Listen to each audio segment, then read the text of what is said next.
Tips for essay. No. Also, I think but, so, and, anyway. Yes. Instead of also, you have to use more. Oh. Ganun.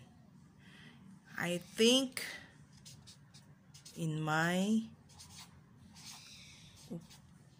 opinion.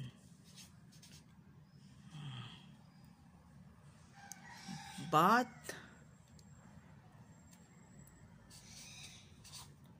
however, so, therefore,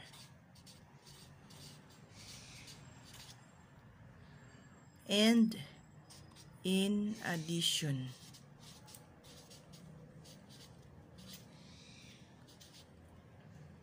Anyway, nevertheless. Kano lang siya mga palalabs ko sa mga mahihilig gumawa ng essay, sa mga gustong mag-try magsulat ng essay. Ganon siya. Thank you. God bless sa ating lahat.